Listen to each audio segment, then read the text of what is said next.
नमस्कार सुभद्रा सुना को नहीं आसी आउ एक अपडेट देखंतु जो माने सलेंडर करथिले जहाँकि आधार कार्ड देकी ओटीपी माध्यम रे आपण माने चेक कले जते बेले सेते बेले आपण मानकू कहा जायछि देखंतु गुटे जोटी मु राउंड करिछि एठी आपण माने टिक चिन्ह मारिचंती एवं सलेंडर करिकि आउटपुट सॉरी ओटीपी आउट जोटी की ओटीपी देकी ओटीपी आउट हेचंती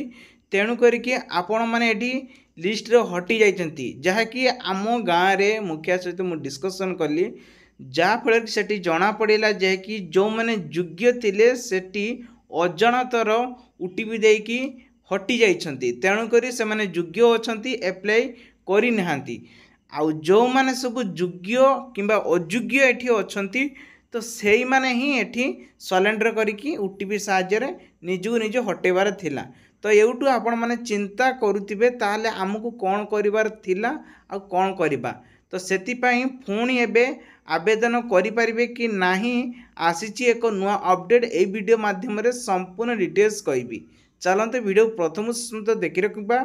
से पर्यंत आपण मानू कहि रखुची चैनल को नुआगर आसले चैनल को निश्चित भाव गोटे सब्सक्राइब कर रखबे पाखर आसुवा bell icon all button press करनेबे कहीं यही चैनल माध्यम रे आपण मानकू सुभद्रा चुआरे प्रतिदिन नुआ नुआ किसी अपडेट आपण मानकू पाइबे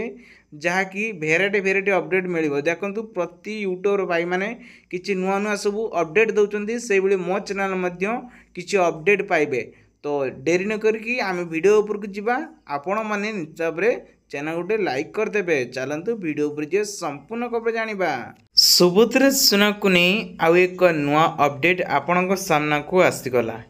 सुभद्रा चुआरे जो मैंने आउटपुट ऑप्शन ले क्लिक करथिले सेमाननको नहीं एक नुआ अपडेट आसी देखंतु आपण माने जानिछंती जो माने सब अंडर प्रोसेसिंग रहिछंती से माने किछि व्यस्तर किछि अबुजार से माने भाबिले जे आमको टंका मिलिबो जदि आमे ओटीपी देकी वेरिफिकेशन करि देउछु ताहले आमको मिलिबो जो माने गाँव रे अछंती से अल्प किछि पाठ पढ़िचंती आगु विशेष किछि जानि नांती किंबा हड़बड़ी रे से टंका पाई से माने क्लिक टे मारी देइछंती सेइथि पाई एबे आमर जो अच्छी सीएस सेंटर तरफरु एबे जारी करा जाइछि नोटिस तो सेमान को पुणी गोटे ऑप्शन दिया जिवो कारण जो माने बाहरी जाइछंती से माने पुणी आउ थेरे आवेदन करि परिबे सेति पई मार्च देखंतु मार्च 7 तारीख जो अच्छी अपडेट जो कहिले मार्च 7 तारीख भितर जो माने आवेदन करिबा कथा से माने पुणी आवेदन करें से ये गवर्नमेंट पुणी ही यही किसी प्लान करिछि जहाँकि आपण माने बुझी पारथिबे मोर कहिबार कारण कौन अच्छी आपण माने जानि पाथिबे जो माने सबू सुभद्रा चुआरे 5000 टंका लेखाए आपण माने 5000 टंका लेखाए पाई नहांती सेमान तो निश्चित भाव पुणी मार्च 8 तारीख रे सेमानकू मिलिबो आउ जो मानकू मिलने से माने आउटपुट ऑप्शन ले ही क्लिक कर देचंती तेणु करिकी सेई मानको पई वीडियोटी मु आपण मानकू जणाई दउची जे से मानकू कोन कले पुणी टंकाटी पाई परिबे आसंते वीडियो रे संपूर्ण डिटेल्स कहबी ता पूर्व कहि रखुची चैनल को जदि आपण माने नुआ करी आसंती वीडियोटी प्रथम देखि रखंतु जमार स्किप करंतु नहीं जहाँकि आगु को नुआ नुआ अपडेट आपण माने एई चैनल माध्यम रे पाई परिबे सर्वप्रथमे देखंतु चैनल को जदि स्किप करिकी पळे होचंती ताले किछिटा भी इन्फॉर्मेशन पाई परिबे नहीं समस्ते सब यूट्यूबर भाई माने किछि ना किछि नुआ नुआ इन्फॉर्मेशन देइथांती से बेले मु भी आपण मानु किछि नुआ इन्फॉर्मेशन दवा पई जाउची जोटा कि एई इन्फॉर्मेशन आपण माने पेपर पते रेडी करिबा द्वारा पुणी आपण माने सुभद्रा चुनारू बाकी रहितिबा आपणकर 85,000 टंका आपण माने पाई परिबे तेबे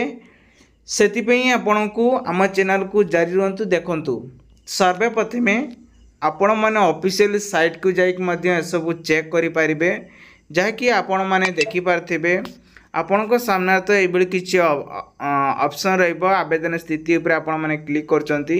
କ୍ଲିକ୍ କରିକି ଦେଖନ୍ତୁ ଏଠି ଆପଣଙ୍କୁ ଏଇଭଳି କିଛି ଅପସନ୍ ରହିବ। ଆପଣମାନେ ଏଠି ଆଧାର କାର୍ଡ଼ ନମ୍ବର ଦେଇ OTP ସାହାଯ୍ୟରେ ନିଜର ଫର୍ମକୁ ଦାଖଲ କରି 24 ଘଣ୍ଟା ଭିତରେ ସବୁକିଛି ଏଠି ଚେକ୍ କରିପାରିବେ। ଏଇଟା ବି ବହୁତ ପୁରୁଣା ହେଇଗଲାଣି, ଲୋକ ଜାଣି ସାରିଲେଣି। କିନ୍ତୁ ଆଉ ଗୋଟିଏ କଥା ମୁଁ କହିବା ପାଇଁ ଯାଉଛି, ମୋର କହିବାର ମାନେ ଯେ ଆଉ ଟିକେ ରିକଭରି କରିମି, ଲୋକ କିଛି ଜାଣିବା ଦରକାର। ଏ ଯେଉଁ ଲେଖାଯାଇଛି ଅଧିକାରୀ ଲଗ୍ଇନ୍, ଦେଖନ୍ତୁ ଅଧିକାରୀ ଯେଉଁ ଲଗ୍ଇନ୍ ଲେଖାହେଇଛି ଏଠି ଆପଣମାନେ ଯଦି କ୍ଲିକ୍ କରୁଛନ୍ତି ଏଇଭଳି କିଛି ଅପସନ୍ ଆସୁଛି। ଏଠି ଯେତେ ଗୁଡ଼ିଏ ଅପସନ୍ ଅଛି ଇଏ ଆମ ମାନେ ଯେଉଁମାନେ ସାଧାରଣ ଲୋକ ହୁଅନ୍ତି ସେମାନଙ୍କ ପାଇଁ ନୁହେଁ ହେଲା। କାହିଁକିନା ଏଠି ଏମାନଙ୍କର ସିଏ ସେଣ୍ଟର ଯେଉଁମାନେ ଅଛନ୍ତି ମୋ ସେବା କେନ୍ଦ୍ର ସେଇମାନଙ୍କର ହେଲା କାମ। ତେଣୁକରି ଆମେ ଏଠି କିଛି କରିବା ନାହିଁ। କିନ୍ତୁ ଯେଉଁମାନେ ଏଠି ଦେଖନ୍ତୁ ଆବେଦନ ସ୍ଥିତି ଉପରେ ଯାଇକି ସେମାନେ ଆଉଟପୁଟ୍ରେ ହିଁ ଆଉଟପୁଟ୍ ଅପସନ୍ରେ ଯେଉଁ କ୍ଲିକ୍ କରିଦେଇଛନ୍ତି ସେମାନଙ୍କ ପାଇଁ କହିଦେଉଛି ଆପଣମାନେ ପୁଣି ରେଡ଼ି ହେଇଯାଆନ୍ତୁ, ପୁଣି ଆବେଦନ କରିପାରିବେ।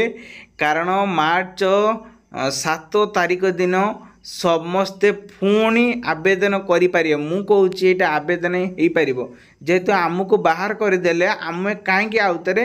ଆବେଦନ କରିପାରିବାନି? ଆମେମାନେ ଚାହିଁଲେ ବି ଆଉଥରେ ଆବେଦନ କରିପାରିବା। ଏମିତି ବି ମୋ ଗାଁରେ ବି ହେଇଛି, ତ ସେମାନଙ୍କୁ ମୁଁ ବି କହିଛି ଯଦି ସେ ବାହାର କରିଦେଇଛନ୍ତି ମାନେ ଆମେ ଲିଷ୍ଟରୁ ବାହାରି ଗଲେ, ପୁରା ରିଜେକ୍ଟ ହେଇଗଲେ, ଆମର ବର୍ତ୍ତମାନ ଏକା ନାଁ ନାହିଁ, ତାମାନେ ଆମେ ଆପ୍ଲାଏ କରିନୁ, ସେଥିପାଇଁ ଆମେ ଆଉଥରେ ଆବେଦନ କରିବା। ମୁଁ ବି କହିଛି ତାଙ୍କୁ, ଆଉ ଆମେ ଡିସ୍କସନ୍ କଲୁ ଯଦି ଆମକୁ ସେ ଆଉଟପୁଟ୍ ଅପସନ୍ ଦେଇକି ବାହାର କରେଇଦେଲେ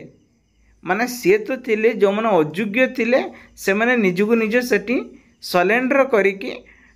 ହଟିଯିବେ। କିନ୍ତୁ ଆମେ ତ ଜାଣିନଥିଲୁ, ଯେହେତୁ ଇଂଲିଶ ଲେଖାଯାଇଥିଲା ତ ଆମେ ଅସୁବିଧାରେ ପଡ଼ିଲୁ। ତେଣୁକରି ଯେହେତୁ ଆମେ ସେଠୁ ସୁଭଦ୍ରା ଚୁଆଁରୁ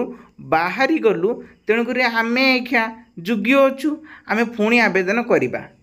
ସେଇଥିପାଇଁ ହିଁ ଆମେ ପୁଣି ଡିସାଇଡ଼୍ ନେଲୁ ଯାହାକି ମାର୍ଚ୍ଚ 7 ତାରିଖ ଭିତରେ ଆମେମାନେ ଆବେଦନ କରିପାରିବା। ତେବେ ଭିଡ଼ିଓଟି ଆପଣଙ୍କୁ କେମିତି ଲାଗୁଛି ନିହାତି ଭାବରେ କମେଣ୍ଟ ବକ୍ସରେ କମେଣ୍ଟ କରିକି ଆପଣମାନେ ଜଣାନ୍ତୁ ଏବଂ ଆପଣଙ୍କ ସାଙ୍ଗସାଥିମାନେ ମଧ୍ୟ ସେୟାର କରିବେ, ଯାହାଫଳରେ କି ଏଇ ଭିଡ଼ିଓଟି ସମସ୍ତଙ୍କ ପାଖକୁ ଯିବା ଦରକାର, ସମସ୍ତେ ଜାଣିବା ଦରକାର ଯାହାକି ଏ ଅପସନ୍ର କାରଣ କ'ଣ, ଯାହାକି এই ଭିଡ଼ିଓରେ ମୁଁ ଆପଣମାନଙ୍କୁ ସୂଚନା ଦେଇ କହିଲି। ତେବେ ଆଶା କରୁଛି ଆପଣ ଯଦି ଭିଡ଼ିଓଟି ଭଲ ଲାଗିଥିବ ନିହାତି ଭାବରେ କମେଣ୍ଟ ସେକ୍ସନରେ କମେଣ୍ଟ କରନ୍ତୁ, ଜୟ ଜଗନ୍ନାଥ ବୋଲି କମେଣ୍ଟ କରିବେ, ଯାହାକି ମୁଁ ଜାଣିମି ମୋ ଭିଡ଼ିଓର କିଛି ଇନଫର୍ମେସନ୍ ଆପଣଙ୍କୁ ଭଲ ଲାଗିଲା। ପାଖରେ ଆସୁଥିବା bell icons all button press କରିନେବେ, କାହିଁକି ନା ଏହି ଚ୍ୟାନେଲ ମାଧ୍ୟମରେ ଆପଣମାନଙ୍କୁ ସୁଭଦ୍ରା ଚୁଆଁରେ ପ୍ରତିଦିନ ନୂଆ ନୂଆ କିଛି ଅପଡ଼େଟ୍ ଆପଣମାନଙ୍କୁ ପାଇବେ, ଯାହାକି ଭେରାଇଟି ଅପଡ଼େଟ୍ ମିଳିବ। ଦେଖନ୍ତୁ ପ୍ରତି ୟୁଟ୍ୟୁବର ଭାଇମାନେ କିଛି ନୂଆ ନୂଆ ସବୁ ଅପଡ଼େଟ୍ ଦେଉଛନ୍ତି, ସେଇଭଳି ମୋ ଚ୍ୟାନେଲ ମଧ୍ୟ କିଛି ଅପଡ଼େଟ୍ ପାଇବେ। ତ ଡେରି ନ କରିକି ଆମେ ଭିଡ଼ିଓ ଉପରକୁ ଯିବା। ଆପଣମାନେ ନିଶ୍ଚିତ ଭାବରେ ଚ୍ୟାନେଲ ଗୋଟେ ଲାଇକ୍ କରିଦେବେ।